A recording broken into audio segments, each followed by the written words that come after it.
So the news that Elizabeth Warren dropped out of the presidential nomination race came as I began writing this sermon, and I have to say it hit hard, as I know it hit many of you here. Once again, our culture doesn't seem ready to appreciate or take seriously a woman. 6 very qualified women began in the race, and yet here we are again with 2 nearly 80-year-old men vying for the nomination. And not that I have anything against 80-year-old men, but it's time for some change. This in spite of the fact that since 1964, the number of female voters has outnumbered the number of males. And in the last 2 elections, 10 million more women voted than men. And this year also marks the 100th anniversary of women getting the right to vote in this country. Can you believe that women weren't considered worthy of the right to vote before 1920? And that it took 70 years of battling and tremendous persistence by many of our Unitarian and Universalist foremothers to win this right. Each time we experience that glass ceiling, it reminds me of my birth, and some of you know this story, but my American father and my German mother came over from Germany to America when my mother was pregnant. They said they did this so that their child would be born on American soil and could therefore become president should they choose. No small ambition for their children. I have yet to live up to that. And then there was my father's disappointment when he saw his firstborn was a girl. The likelihood of her being able to be president was non-existent at that time, and I'm sad to say it's still not a possibility. Or it's a possibility, not a reality. Yet Britain has had women rulers since Queen Mary Tudor in 1553. Sadly, with Warren pulling out of the race, we're likely to be at least 500 years behind. My dears, 47% of other countries around the world have had women presidents within the last 50 years. Indira Gandhi, Golda Meir, Margaret Thatcher, Angela Merkel, Benazir Bhutto, Jacinda Ardern, and Theresa May, to name just a few. So why is it so difficult in this country?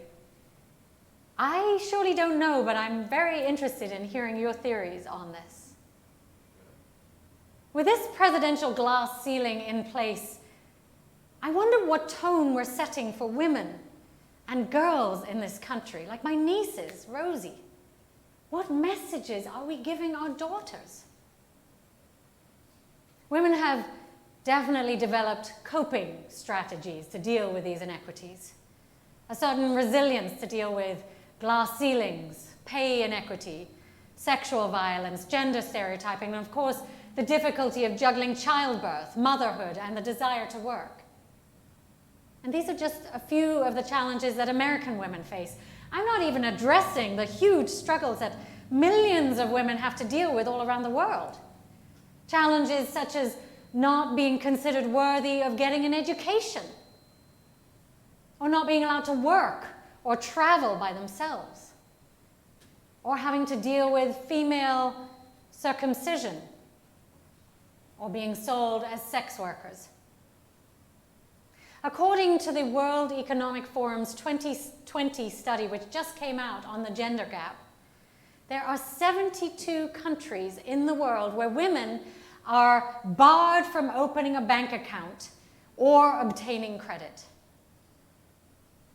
And would you believe that North America is not expected to reach gender parity for another 151 years? Can you believe it? We actually rank behind almost every other continent in the world, with Europe leading the way and potentially achieving gender parity in as few as 54 years. But that's the basic expectation. So though things are slowly improving for women around the world, we clearly still have a long, long way to go. So how have women dealt with that yoke? I believe that throughout time, women have had to develop wisdom and resilience that doesn't come from privilege, but rather a deep well of suffering and trial. Women have had to cultivate wisdom to give them hope and strength in the face of multiple challenges and daily defeats in life. Wisdom that helps them go on when they're facing physical or emotional abuse. Wisdom that encourages them to persist in the face of gender discrimination, pay inequity, or sexual harassment. Wisdom that has grown from the monthly pains of menstruation, or the enormous challenge of childbirth and the trying times of menopause. Wisdom carried in the womb. Wisdom that comes from persistence, persistence in the face of oppression and being demeaned as the weaker sex. Wisdom to know there is no weakness in our gender, rather an inner strength that belies our exterior physical being. Am I right, women? Yeah. Patriarchal religions have perpetrated many of these inequities and have not generally celebrated women. All of their books, holy or otherwise, were written by men in cultural and historical times of blindness when it came to the greatness of women. Outside of the Hindu and Wiccan traditions, we barely see any female spiritual icons. The great prophets honored by the three big religions are all men: Jesus, Buddha, and Muhammad. Now, Mary is elevated for being Jesus' mother, but not looked to as a spiritual leader. There's not even a book in the Bible devoted to her. So today, my friends, in honor of International Women's Day and Women's History Month, I want to lift up the often unsung contribution women make to this planet. Are you with me? Yep. Yes. Women whose wisdom has perhaps stopped humanity from destroying itself, right? Women who've given birth to every human being on this planet. Hallelujah. Women who bring so many gifts to this world, including love, grace, resilience, strength, and persistence. And there are thousands of women who we could celebrate today, from Joan of Arc, Unitarian Susan B. Anthony, Harriet Tubman, Helen Keller, Florence Nightingale, Eleanor Roosevelt, Rosa Parks, Maya Angelou, Mother Teresa, Ruth Bader Ginsburg, Michelle Obama, Oprah Winfrey, Malala Yousafzai, to Greta Thunberg, and so many more. These are all women who've changed history through their persistence, through their courage, and their compassion. But today I want to lift up two particularly inspiring women from our Unitarian and Universalist tradition. Two women who forged change not only for themselves, but for our faith and for society at large. Women who were living examples of persistence, courage, and compassion. And the first is Frances Ellen Watkins Harper. Now, Frances was born a free black woman in Baltimore in 1825, at a time when enslavement was still legal. Orphaned by the age of 3, Frances was fortunate to be adopted and raised by her uncle William Watkins, an associate of Frederick Douglass. Watkins ran a school called the Academy for Negro Youth. And despite losing her parents, young Frances persisted and she got a good education. And at the age of 14, she got her first job as a domestic. And the Quaker family for whom she worked owned a bookstore, which allowed her some precious access to literature.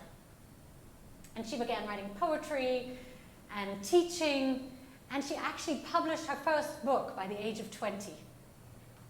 Influenced by her uncle, she committed to working for the abolition of slavery. and she spoke courageously about the issue and wrote extensively on the cause in addition to helping with the Underground Railroad. She was an excellent, bold orator at a time when women, let alone black women, could be arrested for speaking publicly. And her compassionate nature led her to donate almost all of her proceeds to the cause of abolition. She felt called to help humanity in whatever way she could. Let's hear from her. "Oh, is it not a privilege," she wrote to a friend, "if you are sisterless and lonely, to be a sister to the human race and to place your heart where it may throb close to downtrodden humanity?" In 1858, she did something that Rosa Parks would be better remembered for a century later. She rode a streetcar in Philadelphia.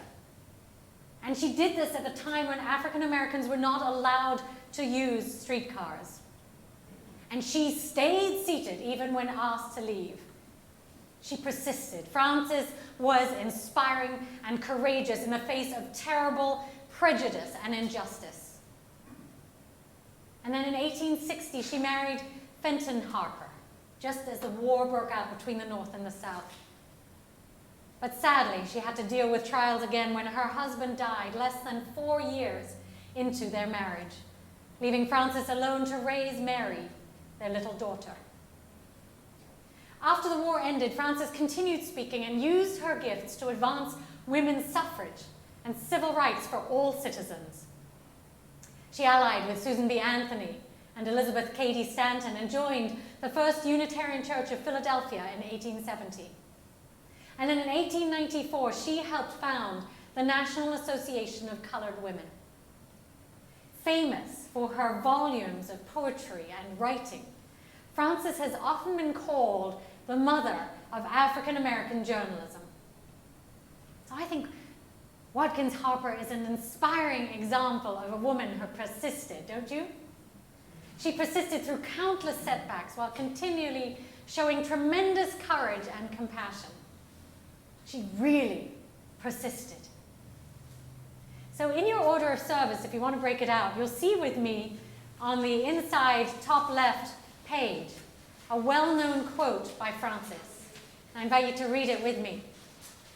"We are all bound up together in one great bundle of humanity, and society cannot trample on the weakest and feeblest of its members without receiving the curse in its own soul."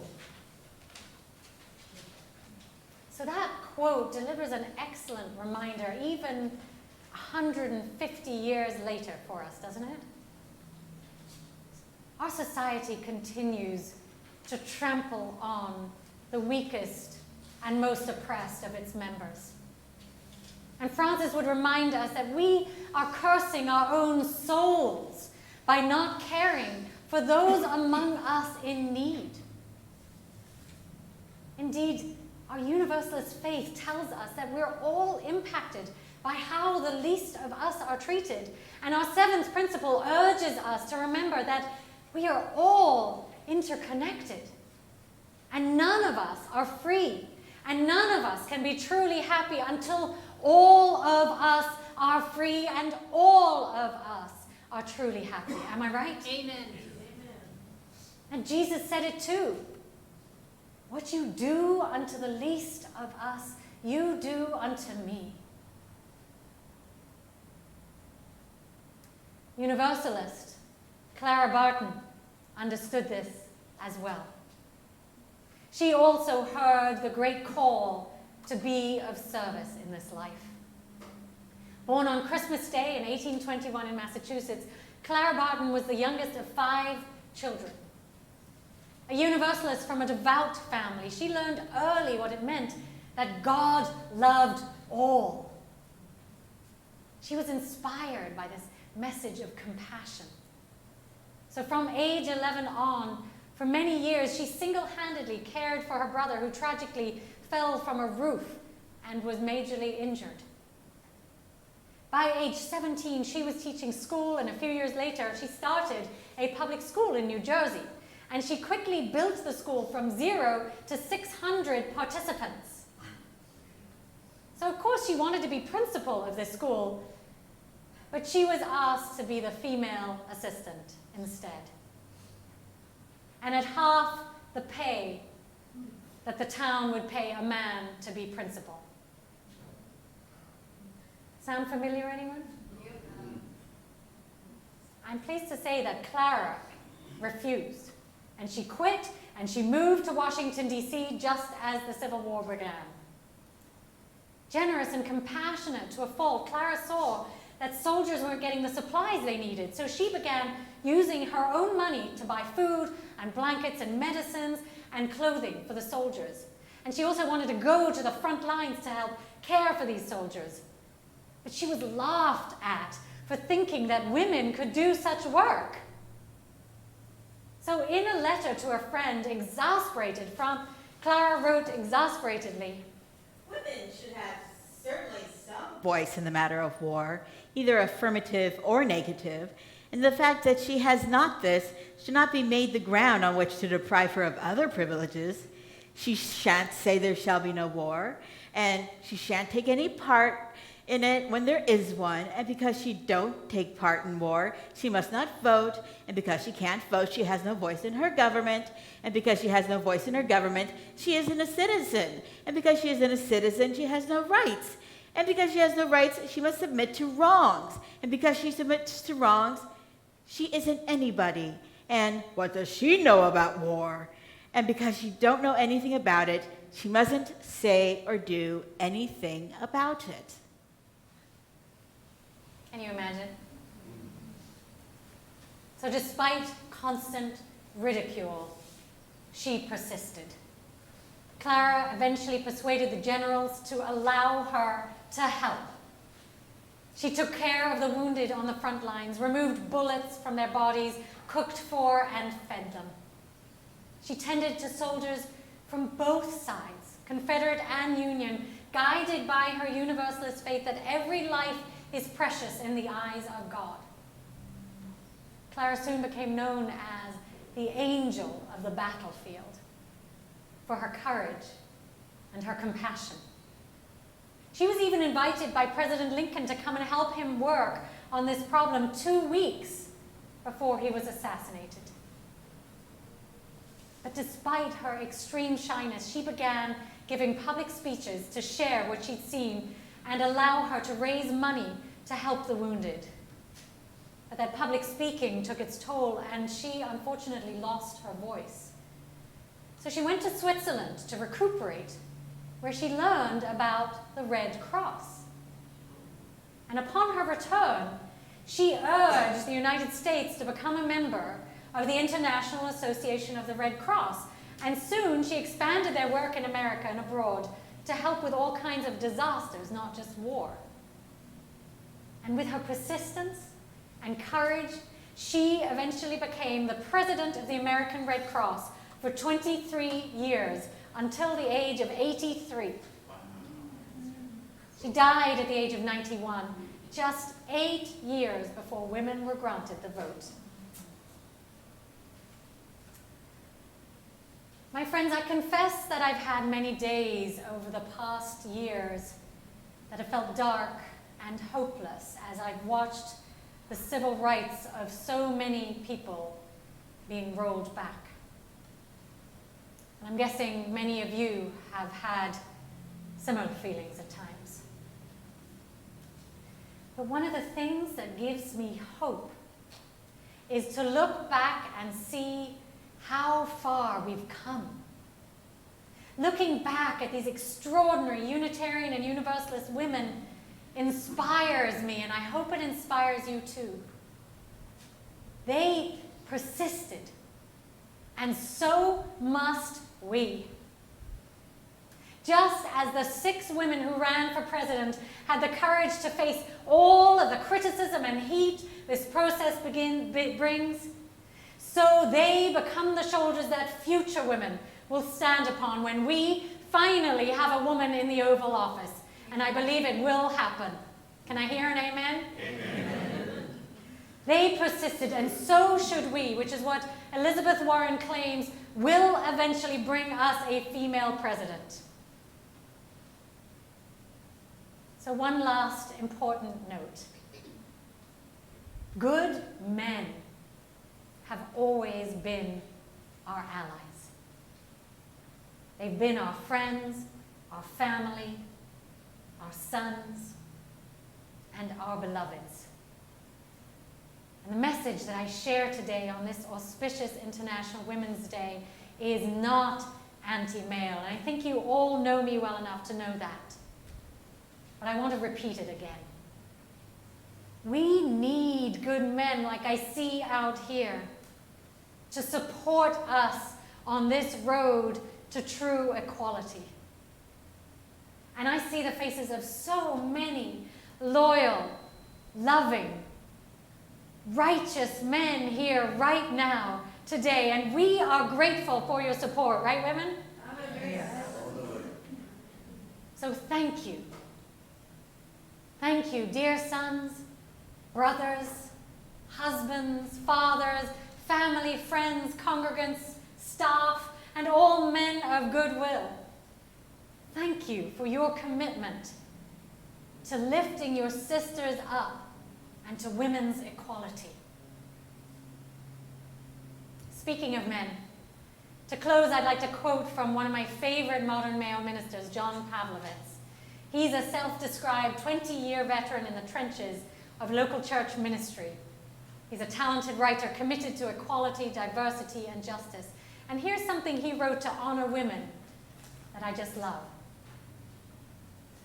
The glorious parade of persisters marches on. Persisters, I just realized that. Persisters. They persist in marriages where their true voices are not fully embraced. They persist in dusty churches, still reluctant to make space for their gifts. They persist in careers, still woefully undercompensated compared to their male counterparts. They persist in workplaces, still overpopulated by men threatened by their very presence. They persist in places on the planet where they are seen and treated as less than. They persist despite a million reasons not to, after being given a warning and an explanation, and knowing these things are not a good enough reason to stop. My fellow women, my sisters in this struggle, may we continue to persist and use our gifts of courage and compassion. And may we all continue to look for, appreciate, and lift up the talents that women bring into our midst all over this world. Are you game? Yes. Can I hear it even more resoundingly? Are you game? Yes. Thank you. May